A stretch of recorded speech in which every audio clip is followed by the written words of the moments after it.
and welcome to Donor Dialogue. Each month, we will bring you a conversation with a community leader about the current state of philanthropy, the donor experience, and insights into the donor and volunteer mindset. I'm Lindsay Blok, Senior Vice President of CCS Fundraising, an executive team member serving in Southern California and across the Southwest. CCS has been a strategic partner with nonprofit organizations for more than 70 years, raising funds, planning and implementing fundraising strategies, and impacting the world through philanthropy. After working with nonprofit organizations for 15 years, I'm particularly fascinated by the donor perspective, how our volunteers view nonprofit organizations and philanthropy, and how we can all work together to improve our communities. Today, my guest is Kelly Goldberg. Kelly grew up in Belgium, where her parents and family have modeled giving back. She moved to Los Angeles about 10 years ago and has made a career in the music industry. Kelly is a member of the executive board for 3G at the Holocaust Museum of Los Angeles and also serves as a docent. She first got involved with the museum after a visit in 2017 when she connected with the day's Holocaust survivor speaker and staff. Since that first visit, Kelly has become more and more involved with the museum. Kelly, thank you so much for joining me today. Thank you so much for having me. Kelly, how did you first get involved with the museum? Thank you for asking. I actually got involved a few years ago. So how it happened, I moved to LA 10 years ago, and being a grandchild of Holocaust survivors, I've always had the feeling, I always knew that my grandparents went through something and there was a dark time, but I never really explored that into deeper depth. And at some point in 2017, my dad went with me for dinner. We were having dinner and we start having a glass of wine, talking a little bit. And he mentions to me this book that he read 20 years ago that he has since put next to his bed shelf. And he's like, Kelly, my dream is to make a film about this book. And this book is a very interesting topic of the Holocaust. And it's a very fascinating study by a history professor. And what happened was that the next day I reached out to the publisher and agent and I found out that the rights are available. And immediately he's excited and he's like, okay, we're gonna do this. And so I'm like, you know what? I think it's time to go to the museum to explore and to kind of get more acquainted with it. And luckily I happen to live on the same street 2 blocks away. And it's a 7-minute walk from my place. So I believe it was a Tuesday. I walk over to the museum and I start walking around, and it happened to be that there was a tour going on, and they asked me if I wanted to participate in the tour, and I said yes. I followed the tour, and the tour was an hour and a half. And right after that tour, they had asked me if I wanted to join for a survivor speak. So every time after a tour, they invite a survivor to speak. And so I said, you know what? Yeah, I'm here. I would love to listen. And so I went upstairs that's where they give the talks. And I listened to his story. It was a survivor called Abraham Perlmutter. And I listened to his story. He was a kid from Austria, and his parents had sent him to the Netherlands to be saved. And that's where he spent the rest of his of the Holocaust. And after that talk, I could connect because first of all, I'm from Belgium and I speak Dutch. So, we exchanged some words in Dutch. And he spoke a little bit of French as well, I believe, but his daughter was there accompanying him, and his daughter Karen said, Kelly, oh, you're a grandchild of survivors? Oh, there's a group called 3G, and they meet here and they they organize events for the museum. And when she said that, there's something that happened in me that said, I need to belong to this group. I need to find these other people who are like me, who have had the experience of, you know, knowing that our grandparents went through something like the Holocaust. And so I reached out on email, and I was really lucky because the following week there was the first meeting that took place in a long time, and it was me and two other people, newer people, who came to that meeting. And I remember sitting there. It was in the backyard outside, and I'm like, wow, this is my people. And I already see it felt like family right away. And so, yeah, that was the birth of 3G for me. The group was already going on a few years before that. And since then, we organize very interesting events that I'll tell you more about it. And from there, there was one girl who was in the group, Jordana, who's actually the director of education at the museum. And she could see that I always loved the more details of, you know, the more factual, the facts of the Holocaust. You could see I loved knowing about dates. I loved understanding about countries. And she's like, Kelly, you know, we do a docent training program here at the museum, and if you're interested, you're welcome to join.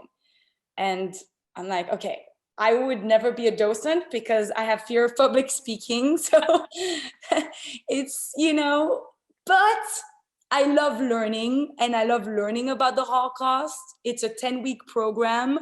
So, you know, I would just love to be also in a group and with other people and go through that experience, which I end up doing, which was a very beautiful experience to me because it was a 10-week intensive program. And we were a large group. It was 20 to 30 people, and they do this every year, and they train people to become docents. And so, you know, it's fun. You get into groups, you learn first. Jordana teaches about the Holocaust, and then we get exercises. There's sometimes, you know, we do public speaking in groups.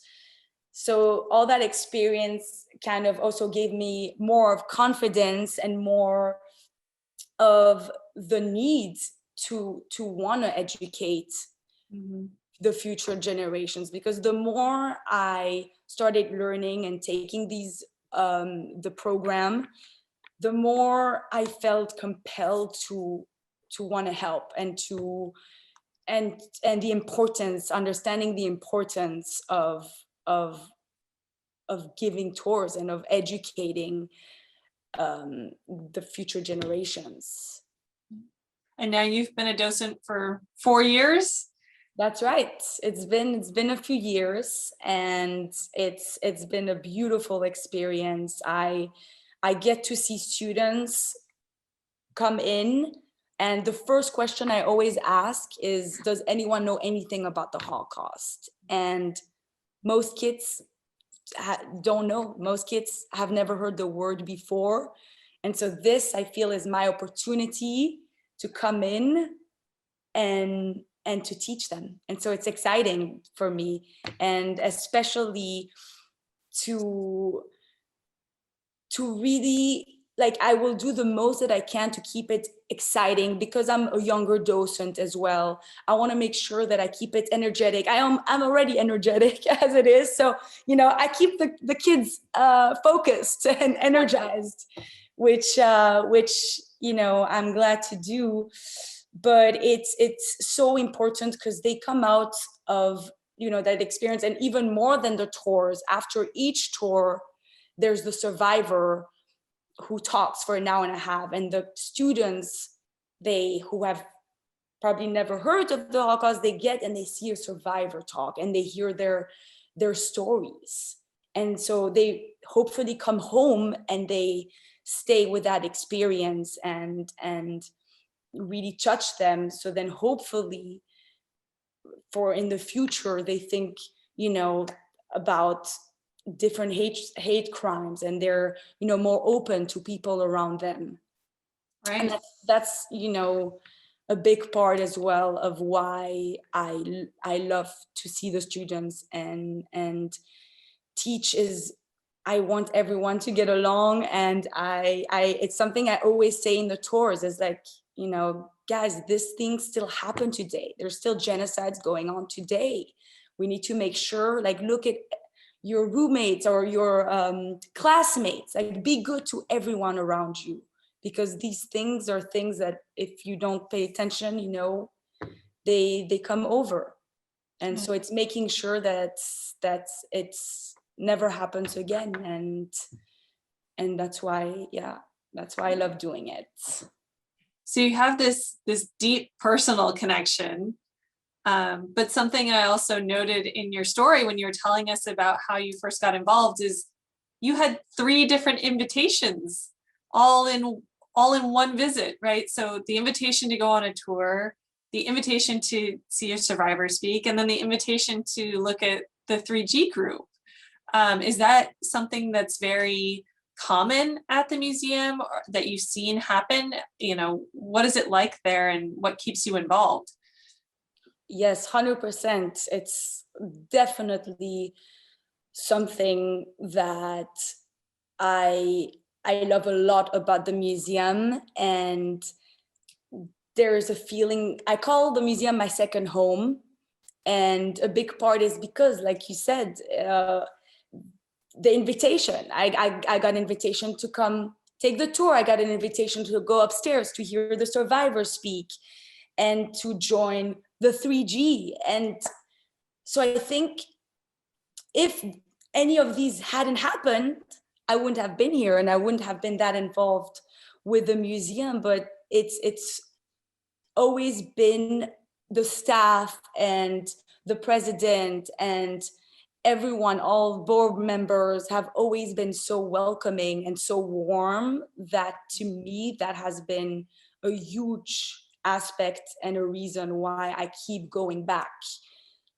I've been invited many times to participate in planning and in organizing, sometimes, for the gala, to be on the gala committee. Right now, we're doing a big expansion project for the museum, which is very exciting. And I was invited to get on the campaign steering committee. So all these things have made me want to be even more involved, because it's been kind of like family. And like, Kelly, we'd love to hear your opinion on this. And so that's definitely been a huge component of my involvement. That's great. And of course you have the family connection too, as well, to the Holocaust. Your grandparents were survivors. Tell us a little bit about your family experience with nonprofits, with charities, with giving back. What was it like growing up? So growing up, I grew up in Belgium. I was born there. My grandparents were born in Poland, 3 of them, and 1 in Czechoslovakia.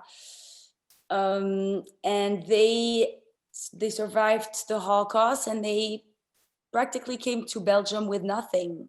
And like most survivors, right? Everything was taken away from them, their houses, everything they owned, they had to start over again, even families.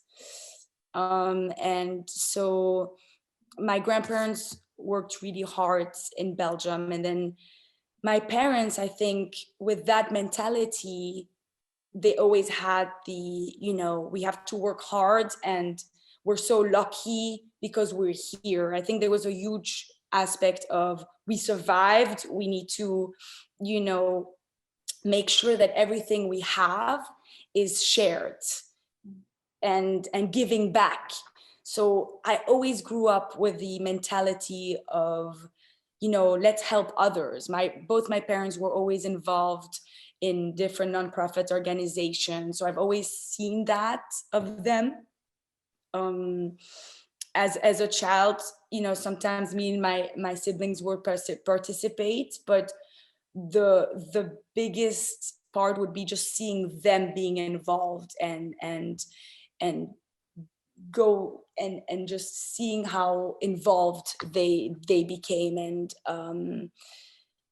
and that it made them feel good about it, right? And so we kind of saw that, and it was just the way we're brought up, and even with friends and everywhere we went, just that mentality of, we're very lucky. We're very lucky because we have food. We're lucky, we have a house, and so it's always that thankfulness. Giving back. Amazing. So how do you see your involvement maybe different from that of your parents? I would say, times have changed. I think today we have a lot of technology. There's different ways in which you can involve. For me, I think a huge part that my parents didn't necessarily, my mom did. My mom worked at a nonprofit organization for children with autism. And so that was, I think, seeing her part of a community. I loved seeing that. And I think maybe that's a big part of why I loved as well the community aspect of philanthropy, of creating groups and getting people together, and especially on the 3G board, getting the younger generations to come over. And one of the first event that we did was a screening, a movie screening at Soho House. And Soho House is like it's a membership club, and it's for more entertainment, but it attracts the younger crowds. And we did that, and it had a really good turnout. And just since then, we created more and more of a home where at every event that we put up, we see sometimes the same faces, sometimes we see different faces, but there's this sense of community and warmth, and that that is, I think, today an important thing, especially right now with COVID. I'm curious to see it. I think it's going to be even bigger once we'll be able to do our events again. People are going to be craving more to be in communities and seeing people. And there's one of my favorite event that we do is an event called Le Do Vado. And Le Do Vado comes from the word Le Dor Vador, which in Hebrew means from generation to generation. And Le dough is dough, right, from a bread. Yeah. So it's when we bake challah with survivors, and it's beautiful because we get a few survivors at a few tables, and while we bake challah, we hear a survivor talk and their stories. So it's a very intimate setting of hearing, and you're baking challah, so you're at the same time, getting into the culture, right, of Judaism, but at the same time you're listening to someone who's been through, a very dark time. So it's a very beautiful experience, and many of my friends who have come to it and many people that I reach out to have loved that experience. And when the challah or the bread is over, when you're done, you get the opportunity to give it to anyone that you want. So that's another aspect of giving back. Yeah. And it's so different from what I would say is our parents' generation of, you go to the black tie dinner and you eat the same chicken plate that they serve at every gala, and that's your interaction, right? It seems like a lot of these events you're talking about are much more intimate, hands-on, seems like, and more experiences than anything else. That's right. And another thing about technology, we do these events as well, like mini film festivals where we have 3 or 4 short films that are put up, which it creates like a little film room, and then we create Q&As, and we get more people involved, so people feel like they can ask questions about the films. And so there's definitely exactly that aspect of being more hands-on. Yeah. You mentioned another event, Muri's List, as well, last time that we talked, and I just want to have a chance for you to talk about that event as well, because it was a really unique opportunity.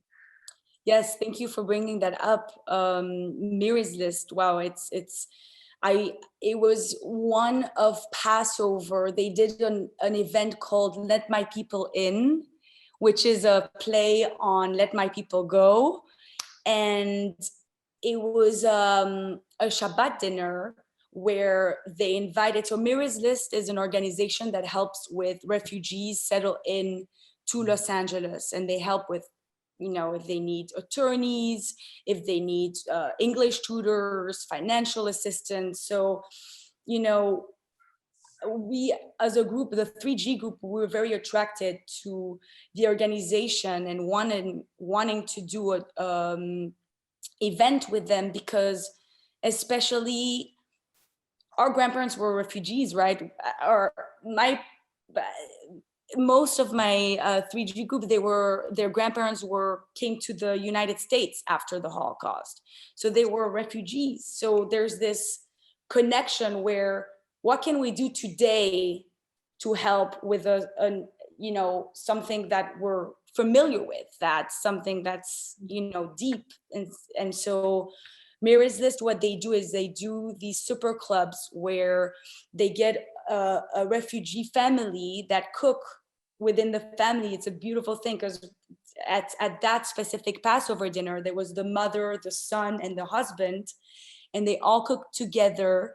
And then we all sit at dinner. It's a huge buffet, and they talk about their experiences of how they moved to LA, and that same aspect of interactive, being able to ask questions. And they walked around the tables after we were given the opportunity to speak to them and to thank them for the lovely food. The 3G group, we were supposed to do an event with them. It was right during COVID, the height of COVID, so we had to postpone it, unfortunately. But once things are going to reopen, we're looking forward to do the event with Miri's List. Awesome. Have you and the 3G group or other groups that you're working with done more online this last year? Have there been some fun events online or different ways that you're communicating with people, since you can't really be in person right now? We're still meeting every month as a group to discuss, our next events, and we just always check in, make sure that, we're always looking for new organizations and doing new research. We haven't done any events online at the moment, but the museum has done a lot. Actually, yesterday, the survivor who got me into the museum, Avraham Perlmutter, the daughter Karen, who wrote and produced the film, they just did the premiere of the book on his life. Oh my gosh! So they did that online, and there's a lot of different events that the museum do online, and talks, and there's still docent touring online that are going on for students, especially. I haven't done any just yet, but I'm still getting my PowerPoint and everything ready. It's a very different situation, right, than just walking in and being able to walk through an exhibit. That's right. It's very different, especially for me. I love to be in person, and I love to be in the room with the students and feel the energy and move around. So it's definitely been a challenge to basically bring the experience to a screen, right? Yeah. Yeah. Especially as you go to an exhibit, there's photos, and sometimes I'll go through the museum, and there's you see a roll call, and it brings back my experiences or the stories of my grandparents, and then the photos kind of like trigger for me the more information or more of the stories. Right. And so it's been difficult to be able to translate that into the screen. Mm-hmm.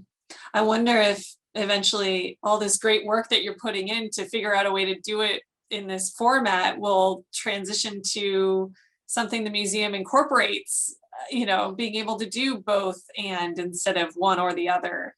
Eventually, just in person or just virtual, maybe they'll look at doing both. That's right. Especially right now, they were able to connect with so many, because they are giving a lot of tours right now, but they're not only limited to Los Angeles or Arizona. There's states around, but they can go to the whole world now, and that's what's beautiful, is that as an education and online, we've seen how we can connect to more people. Mm-hmm. And there's one event, for example, that I did. They're called JQ. They're an organization. It stands for Jewish Queer. And they wanted to set up a Shabbat where more people would come and connect. And it was around 60 or 70 people for that Shabbat. And it was in the height of COVID. And I was astonished to see, like, wow, it's a beautiful thing to be able, we're home, so it's easier. There's not you don't have to drive anywhere. There's not going to be traffic. So there's definitely a huge accessibility, I think, for nonprofit organization, where people will connect and attend things that they wouldn't normally do. Like, I don't know if I would have gone to it physically, but because it was online and they said that they would give a kit, they brought a kit. It was like Shabbat candles, but like pride colors, right? Love it.